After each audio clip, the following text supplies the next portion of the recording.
and deaths per hour. And if you look at this, what does a number of 5,600 deaths per month mean? It means about 18 aeroplanes crashing of 300, passengers each and no survivors. When we think about it like that, it does seem very, very humongous, doesn't it?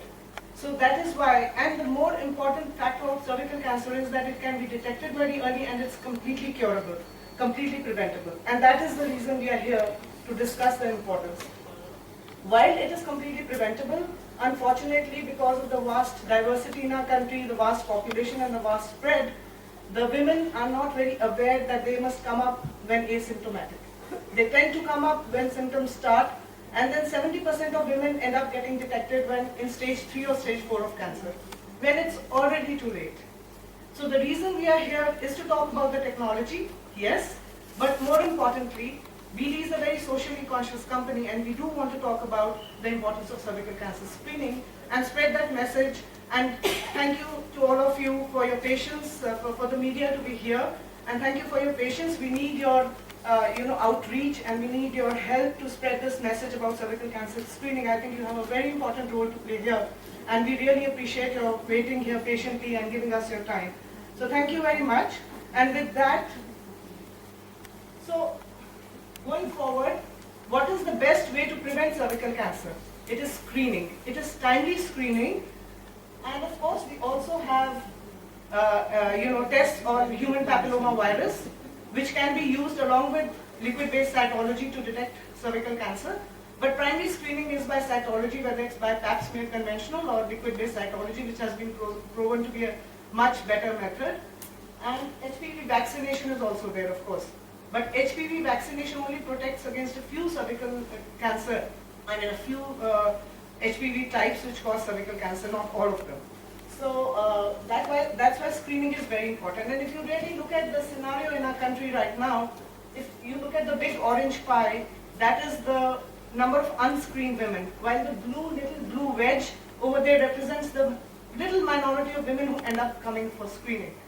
So in our own way, we have to make women conscious of their own health, prioritize it, and come forward for screening. So that is the message that we really want to give over here. We will talk about the technology, of course, in a bit. But before that, I want to introduce a very distinguished panel of guests. And so timely and proactive screening of these women is imperative and critical to spot pre-cancer and stop cervical cancer. So the cervical cancer, I want to reiterate, is about picking up women early, not when they actually develop cancer, right? So that is the preventive aspect of it. Thank you very much for your hearing through this, and now I would really like to invite on stage our very distinguished panel. I would invite on stage to focus upon, and being a 45-year-old institution and doing service, selfless service to the society, that is what our motto has been.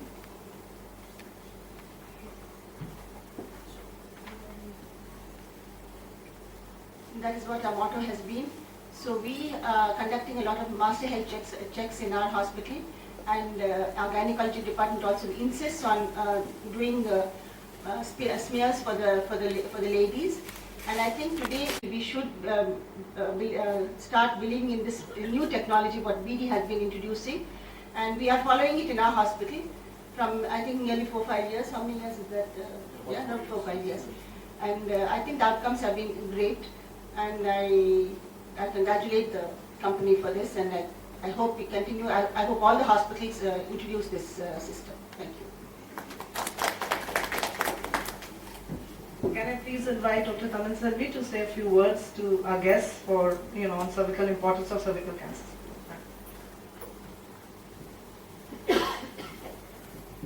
Thank you, everyone. Good afternoon. Now, when you talk about cervical cancer screening, what we are talking about, I'm not sure how many of you in the press actually understand what exactly we are looking at.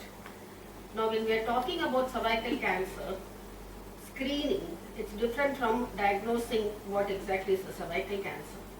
When we talk of screening, we are trying to catch the disease before it actually becomes a cancer. And luckily, it's one of the cancers in which we can do this. And that's the bottom line I would like you to take home.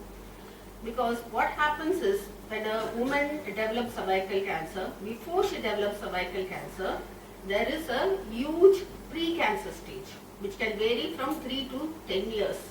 So from the time they develop this pre-cancer changes in the neck of the uterus, by the time it develops cancer, in some women the gap is as high as 10 years.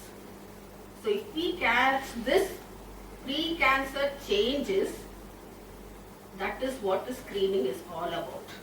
If we catch it at that stage and we treat it at that stage, we prevent the cervical cancer from happening. And this is where the problem lies for us, for doctors. Because what happens is when we tell, what we practice in our country is what is called opportunistic screening. So any woman who comes into the hospital, we ask them as a part of the routine question, have you had a smear test? And most of the time the answer is something like this, what is that, doctor? Or something like, no, I don't know, I don't want to because I think it's painful. And then the next 5 minutes goes in explaining to them what I just told you. So basically telling them you catch it at a pre-stage before it becomes cancer and then we do it. So there is lot of, what to say, the public awareness is lacking. And the public awareness is lacking because most women think that they don't have to look after themselves. I think it is including the women folks who are sitting over here, I suppose. Because they always think that if they look after the others, someone else will look after them. But the bottom line is, unless you look after yourselves, you can't actually look after the rest of the family or the career for that matter. And the second barrier, what I find is, second is, even if they know, there are a few women who actually know what a pap smear is, and they actually know, but doctor, I don't want to know if I have a cancer. The fear that it's going to be cancer. And if you explain to them, we are not actually looking for cancer, we are actually looking for a stage before it becomes cancer, and we are going to, if we catch it at that stage and we treat you, you are not going to develop cancer. And that involves counseling. And that is where, when busy gynecologists are practicing, that becomes a problem. So, from the media point of view, if that awareness is raised, that they have to go for screening at regular intervals to catch the pre-cancer stage before it becomes cancer, that is where the awareness will come up. And that's the first stage in the disease prevention. And in a way, we know that cancer screening works because it has worked in different parts of the world where they have regular, often diagnose the disease at an advanced stage, and because they have symptoms. It's only my own scenarios we bring more women for screening, and that's what I think we should aim for. Thank you. Regarding this product. So what is BD SurePath Direct is like? It's a simplified, innovative LVC method designed for laboratories with low to mid-volume workload for cervical cancer screening.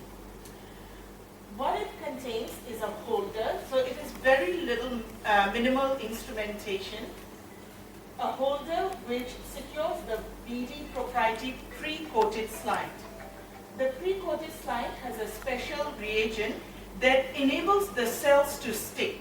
So after you have taken the sample and you have put the cells onto the slide, it does not float off during processing. So this is very important. It is then secured by a settling chamber. The settling chamber is the one that gives a little area, 13 millimeter area, to screen. So you're not screening the entire slide like in conventional, but you're only focusing on a small circle. And that enables the pathologist to pick up the precancerous disease, as Dr. mentioned, very easily. So once the sample is processed in the laboratory, we screen it under the microscope. And you can see the difference between the conventional method and the LBC method. The conventional methods looks very busy. It has a lot of blood, a lot of debris, a lot of unwanted material that obscures the cell. And because of this reason, it is very difficult to detect the disease cell, the precancerous cells that we are interested in to avoid the woman having the cancer. Also, the preservation is very poor. The cells are not fixed, so you cannot see the cells properly to see whether it's cancerous or not. And then you have to screen, as I said, the entire slide. So the pathologist's focus has to be there all the time. And that is why you get high inadequate rate. So the unsatisfactory rates are very high. Compare liquid-based cytology, it has a clear background. So with BD's proprietary cell enrichment process, we remove all the debris, we remove all the blood, and you can see the cells clearly here. They're very easy to see. They don't have anything on top and the cells can be detected, the precancerous cells can be detected and picked up at an early stage. You have a small area to screen, it's only 13 millimeters, and because there are so many cells, the slides tend to be satisfactory.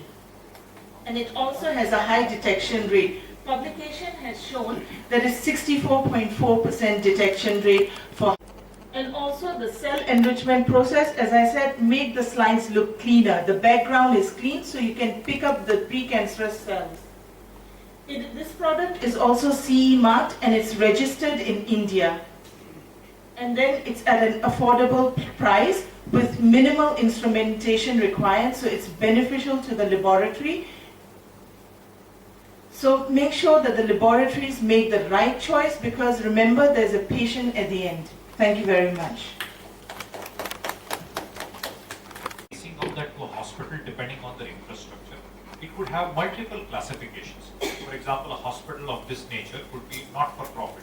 There could be hospitals for profit.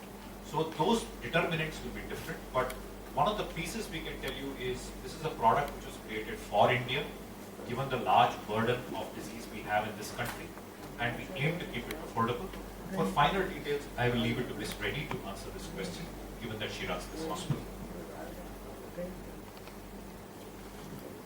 Yeah, as far as I can see, we keep our prices very low in India, and it depends on hospital to hospital how they price it. So I think it is definitely affordable, and we have inculcated the whole these kind of tests in our master health checks. So it's done for women regularly, and I don't think anybody has complained about the rates. And how from what age? It has to be done. Thank you for the question. I was supposed to do that. It is supposed to be done every 3 years. Ideally, it is supposed to be done every 3 years, because we are aiming to detect the pre-cancer changes. So from the stage of pre-cancer stages to the development of a cancer, the minimum interval is 3 to 5 years. So and the longest interval is 10 years. So we aim to do it between 3 to 5 years is the ideal thing. But in our country, where the low resource settings and where government find it difficult to come to a hospital and things like that, the national guidelines actually says at least once in their lifetime the woman should have it between the age of 30 to 45. At least once in their life, and again between 45 to 55, again they should have it at least once in their lifetime. So that is the guidance the government is giving. But when patients come to hospitals, we tell them have it every 3 to 5 years. And I usually don't say 3 to 5 years, I usually tell them 3 years, because only then at least they come up by 5 years. From what age they have to come? From 30, and usually it is dependent 30. on any man, yeah, 30, from 30, and it is dependent on their onset of sexual activity, because this is actually caused by a virus. The cell changes are actually caused by a virus which is initiated at the time of sexual contact. So the viral changes take time. That's the reason it takes time for the disease to come up. So if they are married, most women are married by the time they actually reach 30. That is the reason 30 is given as a cutoff. Nowadays we don't even ask whether they are married or not married, because the onset of sexual activity is something is what we need to look at, and it is very difficult to ask that question among Indian women. So we usually say cutoff is 32, from the age of 30, have it every 3 years. Heavy, very, very scientific. So my only request to you is that if you wish to know more about it, please stay back after this. We'll be happy to talk to you one-on-one perhaps. The reason I call this out is when you look at a conventional technology, sample taking for any woman to undergo a smear is not very comfortable. And that is something which everybody will acknowledge. But when you look at wastage of sample, which means you have to do it more than once, that is what our current conventional methodology which is available in the market today, the newer technology helps you avoid that. So the core reason or the help which the press can help is pass on this message of this newer technology. You don't have to go through this repetitively to get one screening. That is one help which we need from the folks here, members of the press. But happy to take on more questions on technical details. It's too much information in too little time and not a subject matter which you are familiar with. We understand that. So please feel free to reach out to us for more clarification. Saurabh has already mentioned. One additional point for this technology is that you can do adjunctive tests, that is additional tests to assess the status of cancer, that is HPV screening with the same sample. We have a little vial in which the 100% sample is put in, so the woman doesn't have to be called again and again from her home for additional tests. So the labs can preserve that sample and for about 6 months in a refrigerator, and you can do the testing, additional testing as and when required on request of the doctor. So that is a huge benefit. In a country like us, where calling women again and again from distances, large distances, is a big problem. So that is an additional point. Known that anyone, any female members of your family have had a pap smear or not? No show of hands. Well, that's a state of affairs as far as public is concerned, because I think most of them are not even aware that they are supposed to have a pap smear, even though they have been married and they have had children and they have had some other, they go to doctor.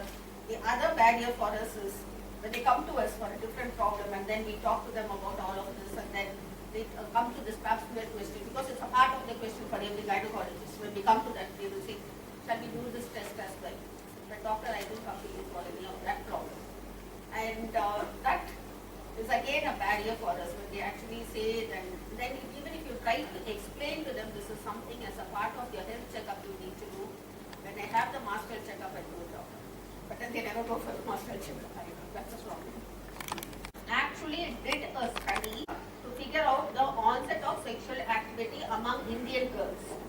And they have come up with the data. Actually it shows that the onset of sexual activity among Indian girls between the ages of 15 and 17, if I have actually got that in my phone, I think, it's actually around 8% or something. So 8% of girls are actually sexually active between the ages of 15 and 17. This is a fact which has come up from their study. So that research is what is telling us that this onset of sexual activity can happen between the age of 15 and 17, but that doesn't mean we have to start screening them at that age. Because what happens is some of these girls will actually eliminate their virus on their own through their own body mechanism. They will eliminate the virus. So they don't actually develop the disease. Married, and if she's been married and she's had children by the age of 25, 28, and again we usually tell them after 25 you can have your pap smears. Because most often the virus which causes the disease gets eliminated in the younger age group. It's only when it is actually staying inside the body of the woman and actually causes changes to the cells, that's when it becomes pre-cancer and then develops on to become cancer.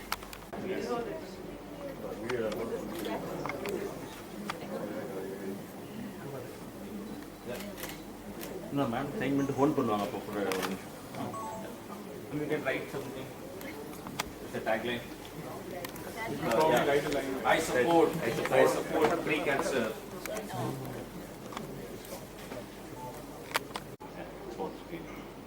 Pre-cancer screening. Wonderful, beautiful, great message.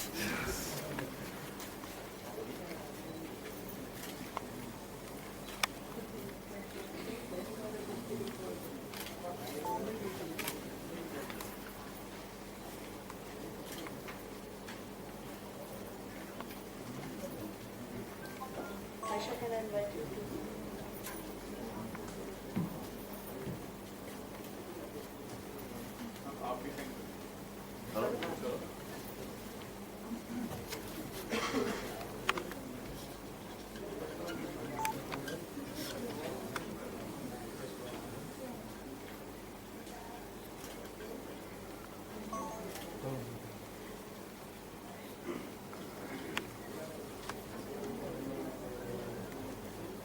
Now, can you increase the font size? Yes. Okay, sure.